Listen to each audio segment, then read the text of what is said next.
안녕하세요. 구명모 법무사입니다. 이번 시간에는 개인회생을 할 때 배우자에게 재산이 있거나 또는 배우자의 소득이 많은 경우 개인회생하는데 어떤 영향을 미치는지 설명드리겠습니다.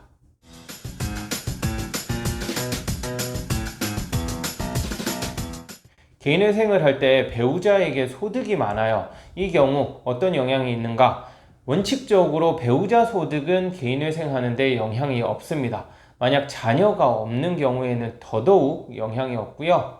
자녀가 있을 경우에는 일부 영향이 있을 수 있습니다. 자녀가 있는 경우 부양가족에 포함해서 개인회생을 신청할 수 있겠죠. 이 자녀를 부양가족에 포함해서 개인회생을 신청했는데 나의 소득에 비해서 배우자가 소득이 훨씬 많다. 그런 경우에는 자녀를 부양하는 사람이 개인회생 신청인이 아닌 배우자로 인정을 할 수도 있고요. 그렇게 되면은 부양가족에서 자녀를 빼게 됩니다. 또는 자녀를 부양가족으로 인정한다 하더라도 그 부양하는 부양 금액, 즉 생계비를 일부 줄여서 법원에서 줄인 금액만 인정해 줄 수도 있습니다. 따라서 개인회생하는데 크게 영향이 있는 건 아니지만 자녀가 많아서 부양가족이 많은 상태로 개인회생을 신청한 경우에는 일부 영향을 미칠 수 있다는 점 알고 계시면 될 것 같고요. 배우자에게 재산이 있는 경우에는 좀 더 직접적인 영향이 있습니다. 먼저 서울회생법원 같은 경우에는 이전 영상에도 여러 번 말씀드렸다시피 명의신탁 등 특별한 사정이 없는 한 배우자에게 재산이 있다 하더라도 내가 개인회생을 하는 데는 크게 영향이 없어요. 왜냐하면 실무준칙이 개정되면서 배우자 재산은 더 이상 개인회생을 신청하는 채무자의 재산에 반영을 하지 않도록 그렇게 변경이 되었거든요. 다만 앞서 말씀드린 대로 명의신탁 등의 특별한 사정이 있는 경우에는 배우자의 재산이라도 나의 청산 가치에 반영이 될 수 있다는 점 알고 계시면 되겠고요. 서울회생법원 외 그 외의 법원에서는 여전히 배우자의 재산의 2분의 1을 청산가치에 반영하도록, 즉 개인회생 신청인의 재산에 반영하도록 하고 있습니다.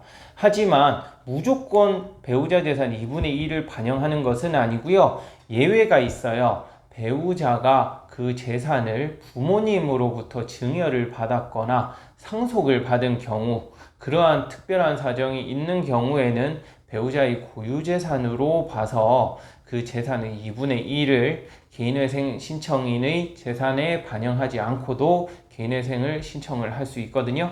그 이유는 배우자의 재산 중 2분의 1을 개인회생 신청인의 재산으로 반영하는 이유가 부부가 공동으로 이룬 재산이라고 보기 때문인데요. 만약 배우자가 상속이나 증여를 받은 재산이 있다면 그 재산은 부부가 공동으로 노력을 해서 이룬 재산이라고 볼 수 없겠죠. 배우자의 고유 재산이라고 보는 거예요. 배우자가 상속을 받았기 때문에 그 재산 자체는 부부 공동의 재산이라기보다는 배우자의 고유 재산으로 봐서 이 재산의 2분의 1은 반영하지 않고도 개인회생을 신청할 수 있게 되는 거죠. 마찬가지로 배우자 명의 재산 중에 상속이나 증여가 아니라 하더라도 배우자가 혼인신고를 하기 전에 자기의 노력만으로 이룩한 재산이 있다. 그리고 그러한 사실이 소명이 된다면 그러한 재산도 배우자의 고유재산임을 인정해달라는 신청을 할 수는 있거든요. 다만 증여나 상속재산과는 달리 명확하게 배우자 고유의 재산이라고 인정할 만한 자료가 없는 경우가 많기 때문에 그러한 경우에는 배우자가 비록 혼인 전에 취득한 재산이라 하더라도 일부는 청산가치에 반영되는 경우도 있습니다.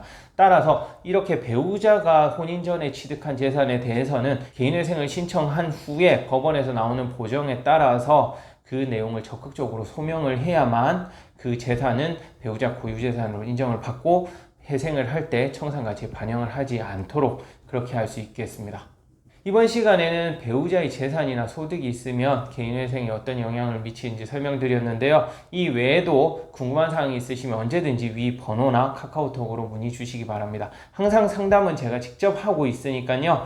부담 갖지 마시고 연락주세요. 네, 끝까지 시청해주셔서 감사하고요. 구독, 신청, 좋아요 꼭 부탁드리겠습니다. 감사합니다.